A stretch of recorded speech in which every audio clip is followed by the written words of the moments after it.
Well, welcome to Focus Today. I'm your host, Perry Atkinson, and boy, I'm really excited to talk to our special guest today, Mark Biltz.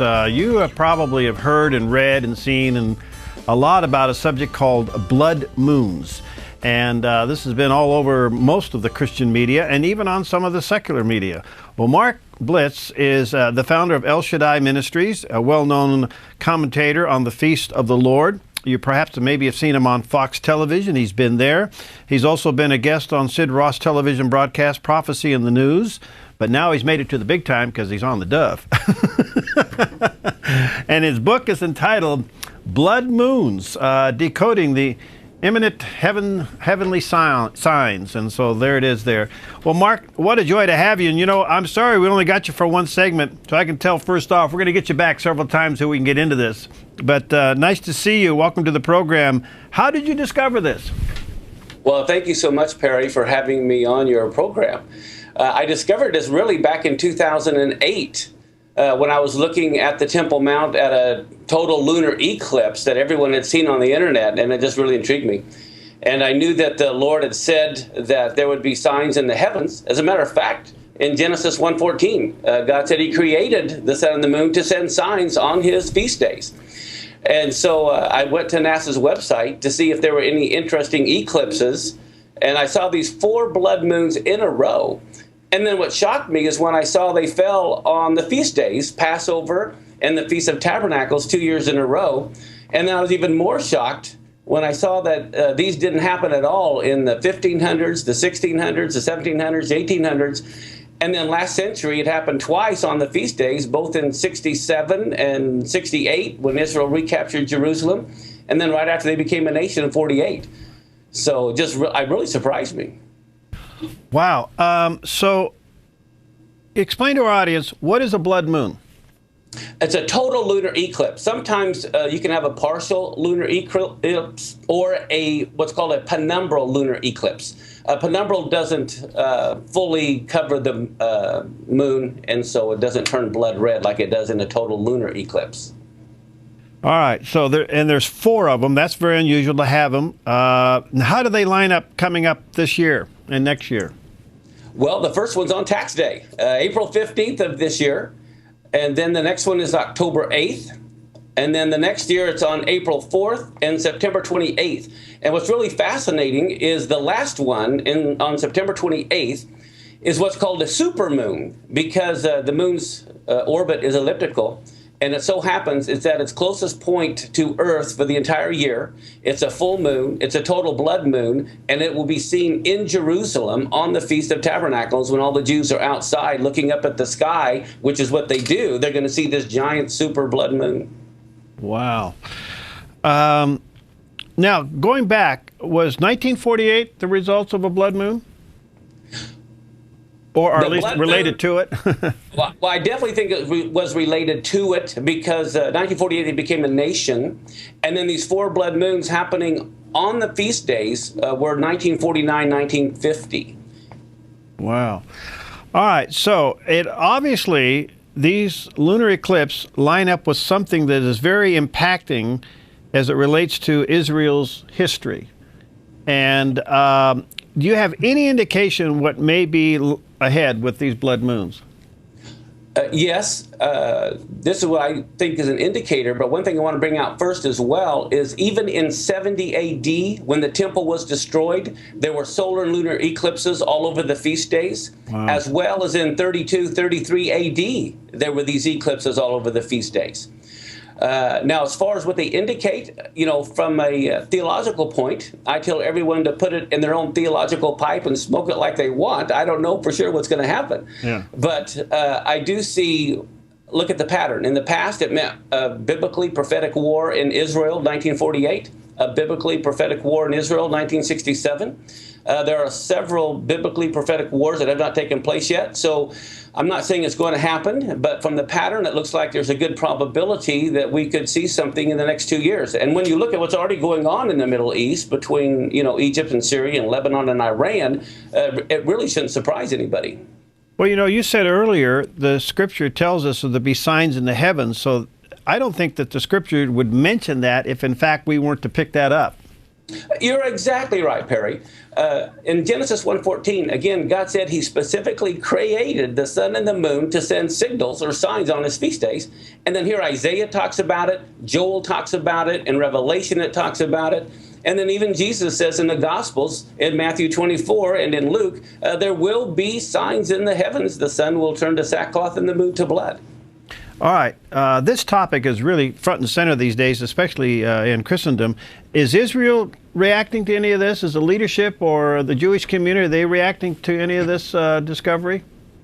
Yes, as a matter of fact, this was written up in the Jewish press. You can go online, type in Jewish press and blood moons. You can read about it there. Wow. All right. So as we move into this, the first one's coming up April 15th. You don't think that would mean the abolishment of the IRS, do you? Hey, that would be a great sign. We could only hope, I guess. Yeah. So what is April 15th on the Jewish calendar? Oh, it's going to be Nisan 14, Nisan 15, Passover. Okay. That's very important. And what's fascinating is not only are there lunar eclipses, but in 2015 on Nisan 1, okay, now that is the same day of the grand opening of Moses' tabernacle. This is when the fire fell, miraculously and lit the altar. But there's a total solar eclipse on Nisan 1, which begins the religious calendar year, followed 2 weeks later by the total lunar eclipse, followed by another solar eclipse on Rosh Hashanah, or the Feast of Trumpets, culminating with the super blood moon in Jerusalem, the fall on the Feast of Tabernacles. Wow. So we have both solar and lunar. Because as you know, Perry, God is always 100% accurate. When I saw these blood moons, I knew that he also said the sun would turn to sackcloth. And so I thought, well, there'd have to be solar eclipses. But the key is when they fall on the biblical calendar. NASA reports there's been 12,000 lunar eclipses over the last 5,000 years, 12,000 solar eclipses. So they're common, but it's not common when they all fall on the feast days in this tight time frame. Well, you mentioned earlier there were several periods of time, hundreds of years before these four occurred. So this is very unusual. Yes, because the last time they occurred, when you had these four blood moons on Passover and the Feast of Tabernacles, if you remember in 1492, Columbus sailed the ocean blue. Well, actually, that's when all the Jews were kicked out of Spain on the 9th day of the month of Av. And then you have these blood moons happening 1493, 1494. This is also when they were kicked out of Portugal. All so right. it's tight. They're tied to Israel. Okay. For those who don't know, explain the significance of the Feast of the Tabernacles. Oh, the Feast of Tabernacles is huge. It began, God told them in Leviticus 23, Numbers 29, that they had to keep this Feast of Tabernacles to remind them they had to live in tents in the wilderness. And prophetically, I believe what that speaks of is the millennial reign, where God is going to tabernacle with man, again, for 1,000 years. You read about it in Zechariah chapter 14. 3 times it says that when the Lord returns, all the nations that do not come up to Jerusalem with representatives to honor the king, during the Feast of Tabernacles, they'll receive no rain and they get the plague. So this is pretty big. If you read Zechariah 14, 3 times God says these nations that don't keep the Feast of Tabernacles, they're in trouble. You know, there's this feeling, Mark, that the world condition today, especially the instability there in the Middle East and the hatred against the nation of Israel by its surrounding neighbors, that these blood moons could indicate a significant happening. And I know that you probably have heard all of those. Do you think that that's part of the mix? I think so. I think the nice thing is this time we have a warning. I mean, typically we don't know what to watch for, but making this connection between what the Lord said of these signs in the heavens and falling on the feast days together, obviously this time we're getting a warning that we need to be ready, especially spiritually. I mean, that's the main focus. We need to be ready because I think prophetically things are going to start happening. I think everyone can feel it in the air, even the secular. Oh, yeah. I don't think there's any doubt on that. You know what's so interesting is that you have brought this forward, and yet it's been around for centuries, but you have brought it forward. Now it is almost world recognition That is fairly impacting. Yes, yeah, it's amazing how many people are getting this and they're making the connection. And for me, the biggest thing is we need to be aware of the biblical calendar. Because when I lived in Garden City, Kansas, that was on the time zone between Central Time Zone and Mountain Time Zone, and everyone had to have two clocks because they could go 1 mile and be an hour later, regardless of traffic. So, I think people need to realize we need two calendars because God is going to be using his calendar. See, the one that we use in the world is based on the sun only, and the one that the Muslims use is only based on the moon. But in Genesis, God said, let both of them be used for the calendar. And so I think we need to be aware of God's calendar. We're in the world, so we need our calendar. But if we want to understand biblical prophecy, we need to look at it in terms of God's day timer. Wow. All right, let me encourage folks to get a copy of it. Forward by Joseph Farah with WorldNet Daily, and then here it is, Blood Moons, the decoding of the imminent heavenly signs. And let me encourage you to get a copy of the book. Mark, I'm sorry I can only have you one segment, but I'm going to get you back because I want to do more on this because everybody's talking about it. And since you're the guy that uncovered it, can we get you back soon? Hey, you bet, and congratulations. I heard you guys run an award. It'll be presented at the NRB. Yeah, that's right. Thank you so much. Blessings to you. Let's stay in touch. All right. All right, God bless. We'll be right back. Hi, I'm Polina, and I work at theDove TV. Did you know that when you support theDove TV, you have a profound impact, not only in our community, but around the world? It's your continued support that takes the inspiration and hope in the programs we produce and makes them available to the thousands of people who are watching these videos online every week. Help bring encouragement and hope to our valley and beyond by making a secure online donation today at our website, thedove.us.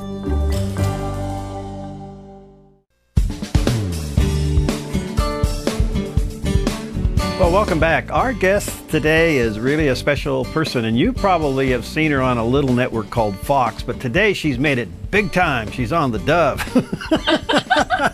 We have with us Janice Dean. She is the Fox News meteorologist. She's a mom, and she's a children's author, and she is very interested in having your kids talking about bad weather. Now, she's authored a couple of books, Freddie and the Frogcaster. Oh, that's great. And her new one coming up, Freddie and the Big Blizzard. But yes. And there's some pictures of it there on the screen for those who want to check it out. But we have Janice Dean with us today. Hi, Janice. How are you? Hi, Perry. Good to see you. Good to be on your program today. Yeah, well, good to see you. What an interesting, by the way, your colleague calls you the weather machine. How in the world did that come about? That's Shepard Smith, yeah. And he's brilliant when it comes to nicknames. And I have to tell you that I think it was probably the first week that I started at Fox, which, by the way, was about 10 years ago. Wow. This January. Of course, I was 14 at the time. Yes. But I just saw his wheels turning, when we were kind of rehearsing for Studio B at the time, because he was having me on, fairly regularly. They wanted to kind of have him and I have a nice back and forth with each other, and we had a really good rapport. So he was like, Janice Dean, Janice Dean, the weather machine. And from then on, it stuck. Even to this day, more recently this week, we had a lot of weather to talk about. Right. And, he could call me the senior meteorologist at Fox, but instead he calls me Janice Dean, the weather machine, which in a lot of ways I love even more. Well, there you go. Well, that's a great story. How did you ever get involved in meteorology? So I kind of did it a little bit backwards, but I will say that when I was a kid growing up in Canada, we had a lot of snowstorms. It was very cold, much like the winter that we're seeing here in the Northeast. It's Yeah. very reminiscent of me growing up in Canada in the 70s. And I remember we had a couple of really bad ice storms that shut the city down for not days, but weeks. And it really had an impact on as a child, you see things that are happening. You see people, kind of suffering, and all of the news reports all about the weather that's happening in your town. So I really kind of took a hold over me, and I always had an interest in weather. But again, I did it backwards. I kind of went and did journalism, and I did news. But right out of college, I did weather, part-time weather at the local television station, the CBC in Canada. But I was also doing other things. So I did that kind of as an aside. And then when I moved to New York and they were looking for a weather person for Fox, I said that I had some experience, but that I would go to school while I was doing it at Fox. So I became a meteorologist while I was basically employed at Fox for the first 3 or 4 years of my career there. Well, good for you. You make it very understanding, let's put it that way. Thank you. Thank you very much. And I think that has a lot to do with the fact that I did other stuff as well as weather. So I was doing news, I was, doing entertainment, I did community events. So I think doing news and television and radio at the same time gave me those skills to have a good rapport with somebody, have a good back and forth, and also have an appreciation for weather as a news feature. I mean, this is a lead story right now. Well, I was going to ask you, have you ever seen anything like it? I mean, Atlanta just came to a screeching halt. What's happening? Is it you see more of these systems developing? Well, it's been a very cold winter so far, and I think we have 49 days left until spring. I have to check that, but we've just had these what I call polar plunges, which is all of this Arctic air that's coming from Canada has moved as far south as the Gulf Coast and Atlanta, Georgia, and this is a once in a 10-year event for them, and the National Weather Service did predict a couple of inches of snow, so it wasn't like it wasn't in the forecast. I just think officials didn't really know what to do, maybe thought it wouldn't be as bad. And I also think that it was kind of a big reaction when the snow started to fall and the schools didn't close and people started to get phone calls like, you got to come pick up your child, right, or this is coming a little earlier than we expected. Then there was sort of this mass hysteria. Everyone was on the roads and then everything shut down. Wow. It has happened before, and you have to realize that if you live in the Northeast, we're kind of prepared for this kind of thing, but they only have salt trucks and sanders and that kind of thing. It's very limited what they use, and they only typically bring them out every 4 or 5 years. So it could have been more proactive, I think. And I think that officials probably should have called school off the night before. But, it's hindsight. And hopefully moving forward, we can learn from this. Wow. All right. Now, you're very interested. Of course, you write books about this, but you're very interested in children learning about weather, in particular bad weather. Why? Mm-hmm.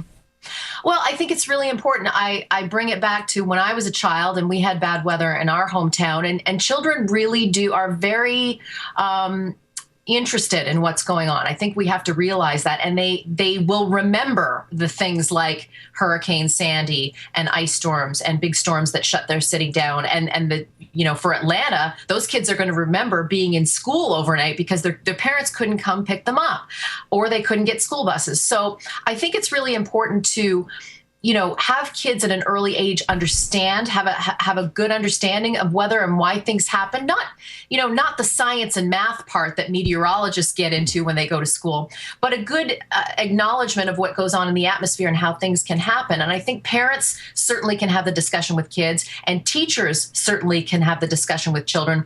But there was really kind of a void in the children's book market on bringing weather issues in a book format for kids to understand. So I thought that there was a good opportunity here to bring a cute character like a frog, Freddie the Frogcaster, and he's been interested in weather since he was a tiny tadpole. So the schools that I go to, they really understand what's going on. I think we have to give them more credit where credit is due, and maybe gently introduce these topics to them at an early age so that they can understand why things happen a little bit better. Wow. So what about Big Blizzard? What's that going to be about? So I'm excited about Freddie and the Big Blizzard. The first book, Freddie the Frogcaster, is kind of a general introduction to weather and thunderstorms and why that kind of thing happens. But the blizzard is an actual, event that happens in Freddie's hometown, and, how you can prepare for a blizzard with little things like having a winter preparedness kit in your car or at home, and just making people aware that sometimes you can't always count on just the weather forecast or officials. You have to be kind of responsible for how you're going to take action if and when a big storm comes. So I'm really proud of this one. Freddie forecast this big blizzard. It does come, and what happens and how people prepare. But I also bring up a fun little topic that kids really love, is the green screen that I work on doing the weather. Right. People don't realize that I don't really have a map in back of me. It's kind of a virtual reality thing. So if I don't want to give too much away, but in the book, because Freddie is green, obviously, if the screen is green, he's going to disappear and just be eyeballs doing the weather. So I think that's really fun. It's a fun part of doing weather and meteorology on TV. That's great. Do your boys get it? They do. Matthew is 5, so he really enjoys the book. Although I will say that we've been to many events with him, and I think he's like, Mom, can we read something else? But that's obviously because he's heard the book so many times. And Theodore, who is my youngest, who'll be 3 in a couple of weeks, he loves the pictures. I have to give a shout out to Russ Cox, who does the illustrations of Freddie. He, really surpassed my expectations of what this beautiful frog could look like. So I'm really happy with the final product, and I can't wait for Freddie the Blizzard to come out. And there is a third one as well. Oh.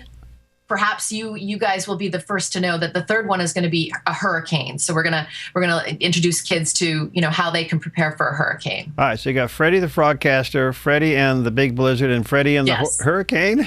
You sure that's not a rock group out of the 60s? That's not a bad idea. But I'm really enjoying this chapter of my life. I really enjoy it, especially going out to schools. Kids are so enthusiastic about weather and talking about weather. So I'm really glad to add this, extra piece of my career, and kind of have it be a part of what I do for a career. Wow. Well, you're a delight. I think you ought to tell Shep you're not a weather machine, you're a weather event. Very nice. I'll make sure he knows that the next time I see him. Listen, by the way, I know that you have been very busy forecasting incredible storms there in the Midwest and in the East, but out here in Oregon and California, we are in drought conditions. I mean, it is serious. We got this high-pressure ridge off the coast. It's just not letting any storms through. Have you ever made any connections with the jet stream from Europe to the West Coast and how that brings weather to our area? Well, absolutely. It's all connected. So when you see an area that's suffering from a lot of cold and snow, I could go across the globe and show you Australia that has been incredibly dry and very warm. It's all connected.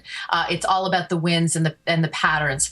So in our case that you brought up, we've had this huge dip in the jet stream across the east and this ridge of high pressure across the west, and they haven't budged. They have been in that pattern for several weeks, and that's called a blocking pattern. So what you've experienced has been extreme dryness, and typically this is your rainy season. You should be getting a lot of moisture there, right? So the good news is that is going to break down a little bit this week. So you are going to get a couple of storms that are going to bring the snow and the moisture you need, especially across the Northwest and Northern California. We really need to get some moisture into Southern California, but this week and into next week, there's going to be a little bit of a breakdown, which is nice, and you will get some of that moisture that you need. Well, when you get tired of Fox and you want to live in beautiful Southern Oregon, come out here. We need a weather babe. All right, well, let me know. You never know. You never know where my travels could bring me. Thank you, Janice. You're a delight. Blessings on you. Keep up the good work. Can't wait to see the hurricane show come. Absolutely. I'll let you know. All right, have a great day. You too. Okay, we'll be right back. Hi, I'm Dannal and I work at theDove TV. You know, compared to Portland, Seattle, and LA, Medford might be considered a small market, but at theDove, we're excited about the opportunity to make a big impact right here in our community. And you help make that happen. Did you know that more than 90% of our income comes from people like you? You can help us now by making a secure online donation at our website, thedove.us, or by phoning 541-776-5368.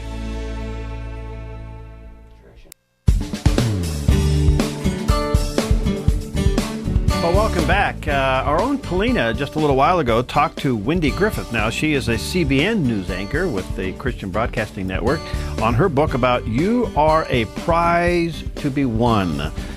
Don't settle for less than God's best. So let's join Polina and Wendy in their conversation.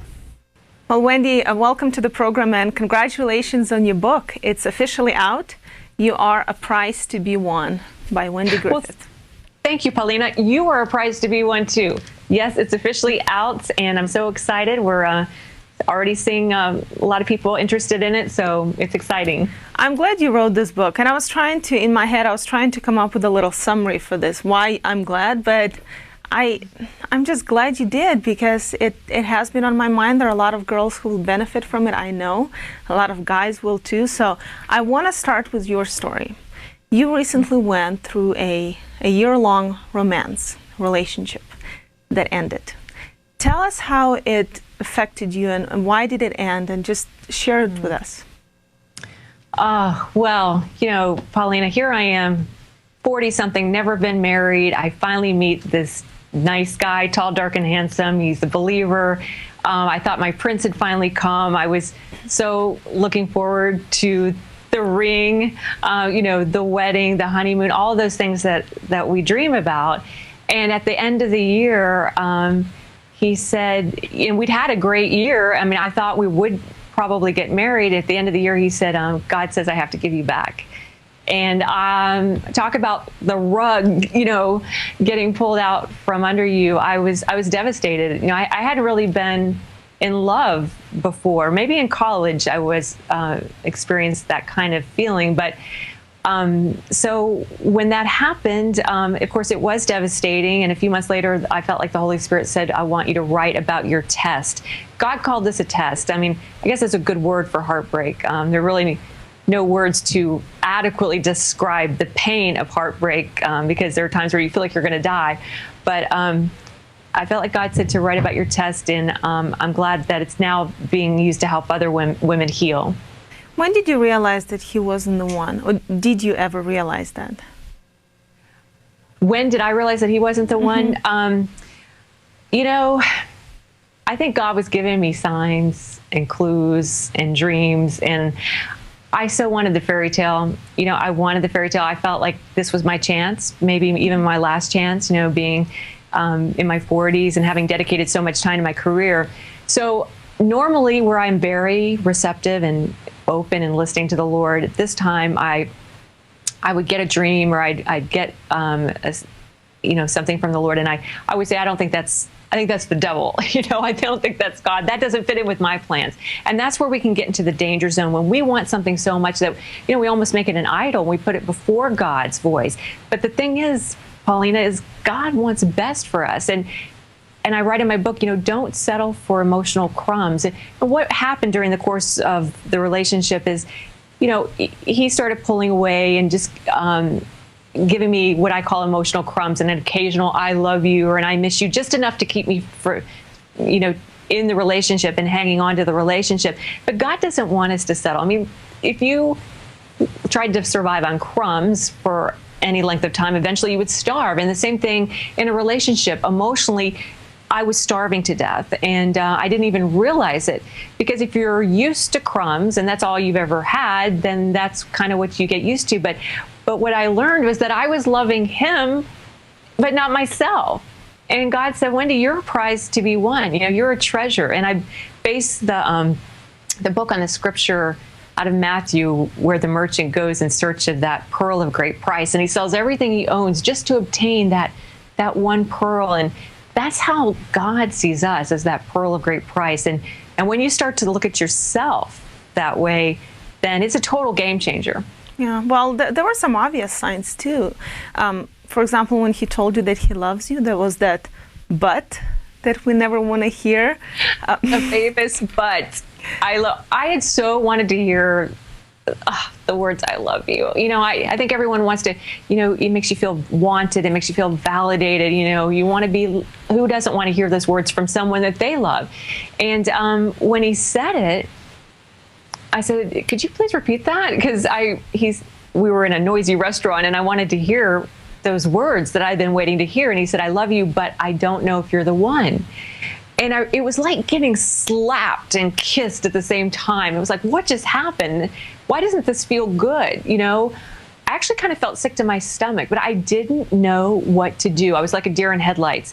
And, you know, I remember thinking after we broke up so many times that would have been the perfect place to say, you know what, you can take your I love you but and your butt, and you can go back to where you came from, because I am worth and I love you period. And every woman is worth an I love you, period. You know, if a guy has got to have a out clause, you know, or a loophole or a but there, then he thinks something better is going to come along. And, well, let him think that, you know. But I wish I could do that moment over sometimes. Well, you will, and I'm sure there'll be I love you period for you pretty soon. One of your chapters is called Dangers of Recreational Kissing. Yes. Why? What do you mean by that? Why is the kissing dangers dangerous? of recreational kissing. Yeah, why is kissing dangerous? Everybody wants to know. There's a girl in the newsroom. She's a young girl, and she says, but kissing is my favorite recreation. And, you know, it is kind of a countercultural message. And what I mean by that, I mean, I had some fun with this chapter, obviously, and with the title. But I do make a case that there should be a warning label on kissing. May lead you to fall in love with the wrong guy just because he's a great kisser. And there's some truth to that, because as women, you know, we're a little bit wired a little bit differently. And kissing is very powerful. It's like a drug. I mean, science has proven that these feel-good chemicals are released in the brain when you kiss, and it keeps you going back for more. And so if you get into a physical relationship with somebody, you don't have to be having sex. You could just be making out. Especially for females, I think, you know, it feels like love, you know. And so that's why I say, you know, there should be a warning label. And so if you can wait, if you're in a relationship, if you can hold off on that first kiss as long as you can, it helps you get to know the person in a non-physical way. And I think that is always helpful. And okay, from kissing, I want to go to your other chapter that's called Purity is Sexy. And I want you to explain what it means and why. Well, let's just explain the title first. Purity is Sexy. Yeah, you know, that was actually something that the Holy Spirit spoke to me while we were dating. And I kind of got my interest. I said, what do you mean, Lord? And he said, practice purity, because I was feeling so vulnerable in the relationship. We weren't having sex. We're Christians. You know, we're waiting for marriage. And I you know, felt very strongly about that. And I said, Lord, why am I feeling so vulnerable? He said, you're feeling vulnerable because you're giving yourself away. And how can you give yourself away if you're not having sex? Well, you can give yourself away just by, you know, emotionally give yourself away. And I have a chapter, I'll get back to purity, called Guard Your Heart, that is about guarding your heart, not giving your emotions away, not saying I love you first, you know, holding back, letting, you know, find out where it's going before you give yourself away, because that's so important. But back to purity is sexy. I mean, what could be sexier, Polina, than on your wedding night saying, baby, I waited for you? You know, now that's sexy. The world would say otherwise. The world would say, give it away right now. But that's really not sexy. Look at these resorts, these honeymoon resorts. They have to have all of these activities, you know, sailing and scuba and snorkeling and all these things, all these extracurricular activities for people to do on their honeymoons, because most people have had sex hundreds of times. But, you know, that's not the way God created it.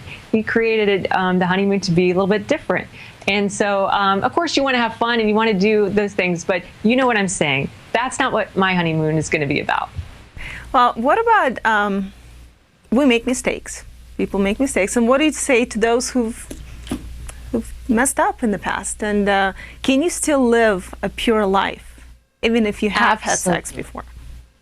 Absolutely. You know, Jesus paid the price. Jesus forgives you. And then it's important to forgive yourself. He makes all things new. And, you know, I think there's, you know, we have this saying about, you know, being a born again. If you've already had sex, you can be a born again virgin.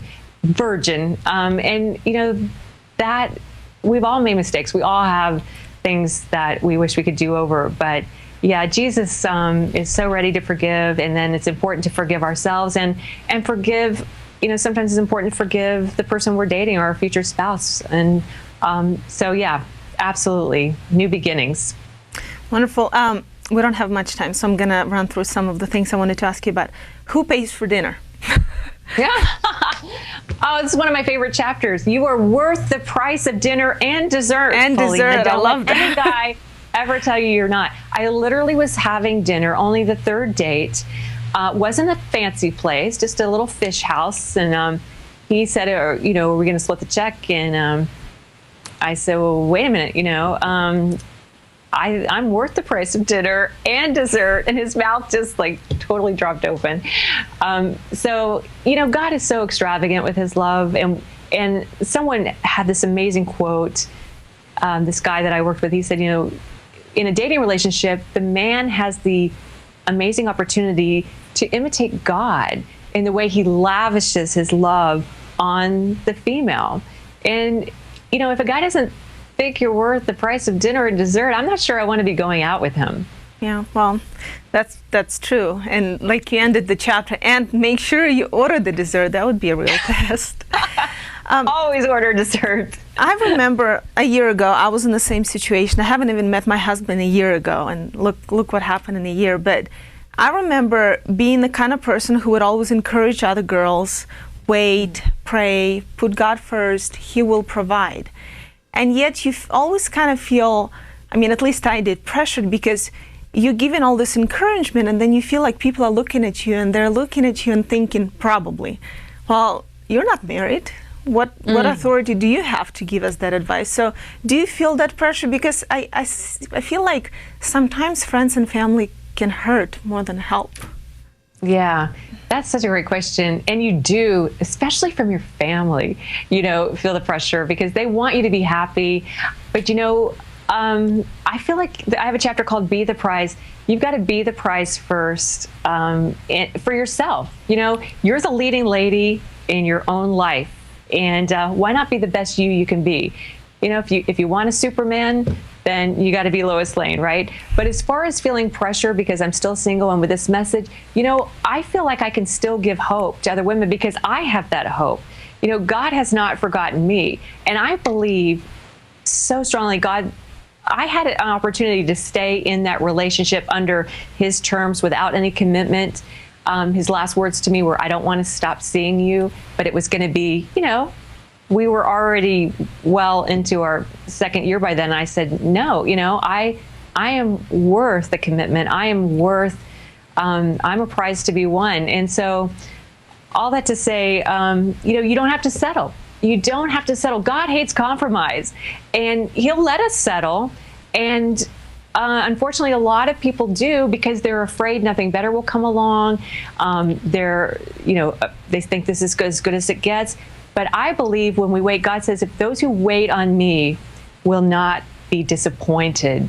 And I believe I can give that message, even as a single woman, to other women, that I have the authority of the Word of God, which is even better than a ring on my finger, although I'm waiting for the ring.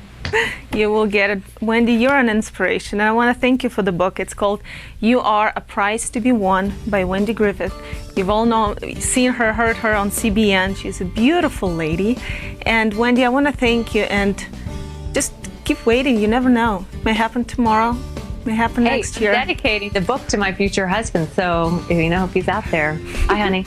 You can get it, by the way, you can get it on Amazon or wherever books are sold, or cbn.com. Thank you, Wendy. God bless you. Thank you. Bye-bye. God bless. Well, there you go. Quite a story, isn't it? And look at our own Polina, married in less than 5 months. Anyway, the big announcement coming up next here on Focus Today. Hi, I'm Paula, and I work at theDove TV. Every day we get letters and emails from people who've been encouraged, blessed, and challenged by the programs on theDove TV. But we couldn't do it without you. Did you know that more than 90% of our income comes from people like you? You can help us continue to bring inspiration and hope to our community by making a secure online donation at our website, thedove.us, or call us at 541-776-5368.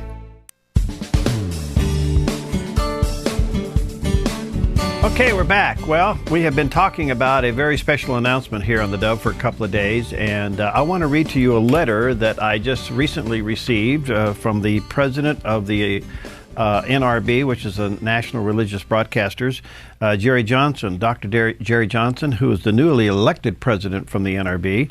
And he wrote me and said, "Dear Perry, it is my great pleasure to inform you that the Dove TV has been selected to receive the 2014 NRB Media Award for Television Station of the Year."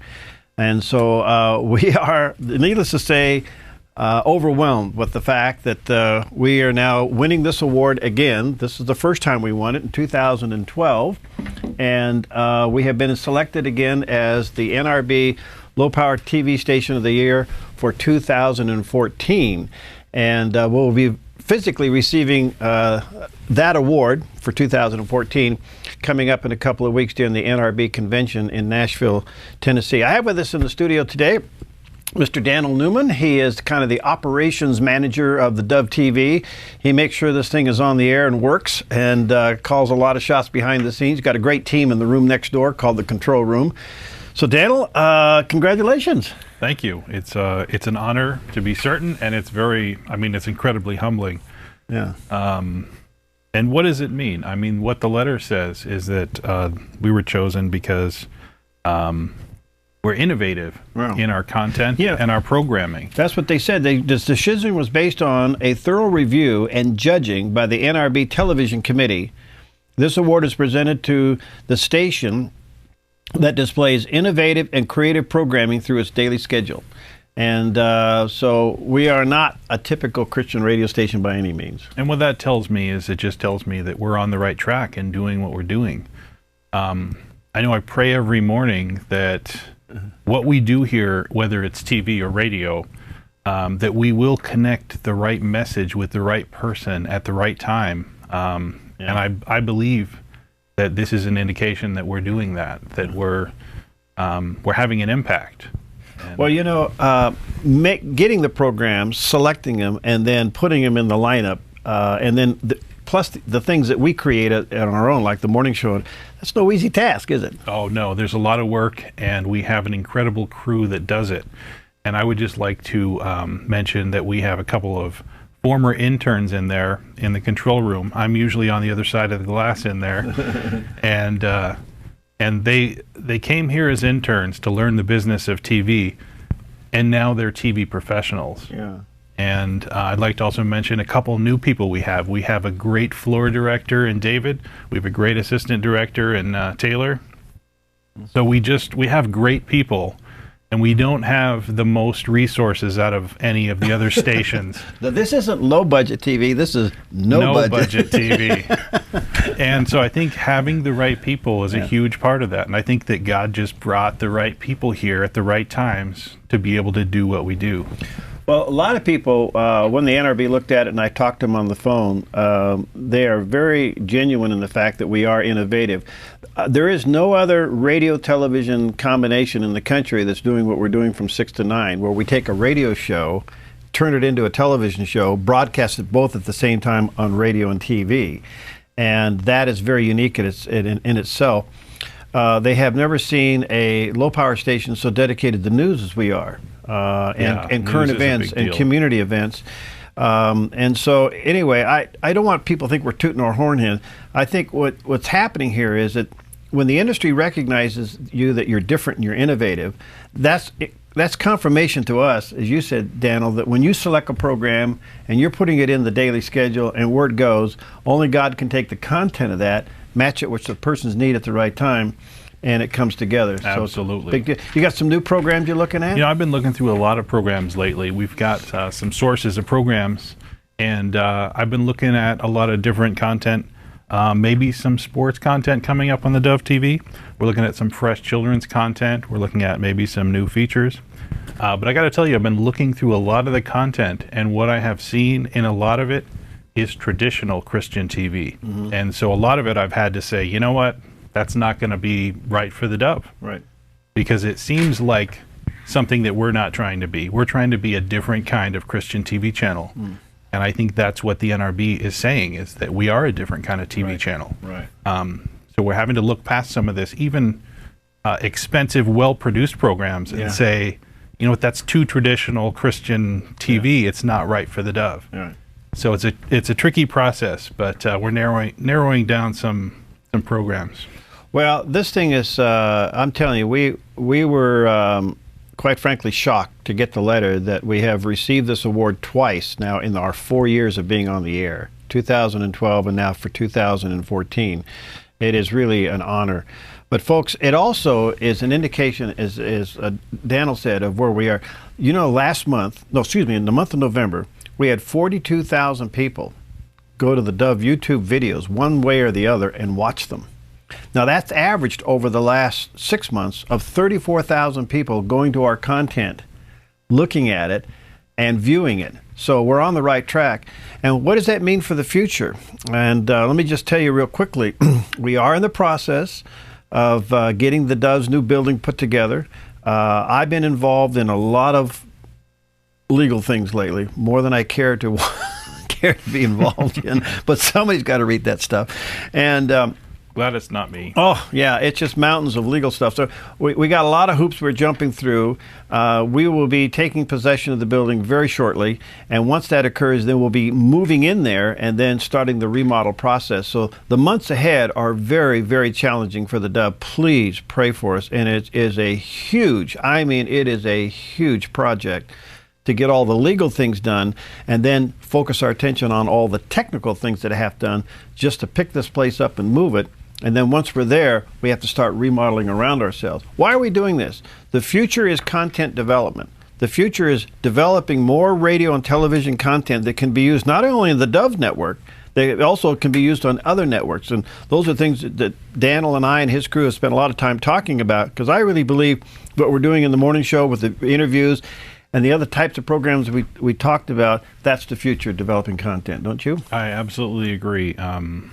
I've read somewhere that if you have content, you're in good shape. Yeah. And we are constantly producing content. We have good content coming in from some of our affiliates. And I think the future is going to be looking at different outlets for where our content's going to go. Right. I think we're looking at a couple others. Roku was a huge step in delivering our content. And if you like watching Focus Today, it's so wonderful to be able to go home and just sit down on your couch and just start this morning's Focus Today when you want to start it. Yep.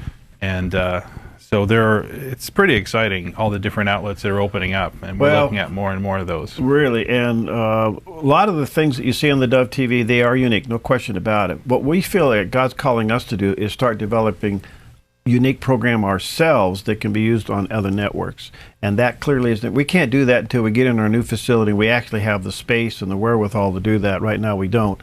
But to receive this award again is, quite frankly, it's got my brain on tilt that it happened again. But they are snooping around, they are watching us, they are taking a look at what's going on.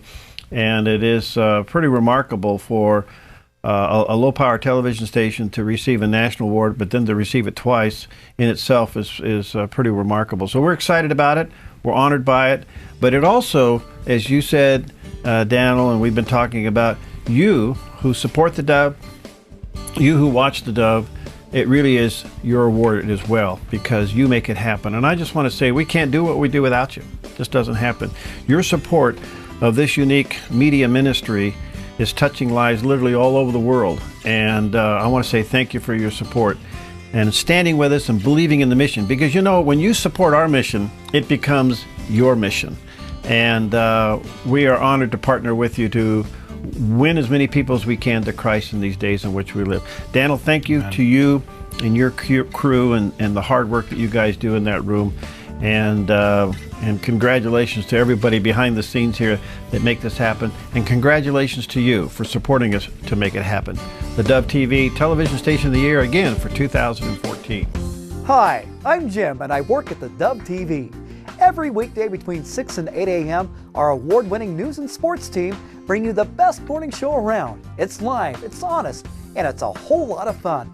And you help make it happen. Did you know that more than 90% of our income comes from people like you? You can help us continue to air local programs that share your voice by making a secure online donation at our website, thedove.us.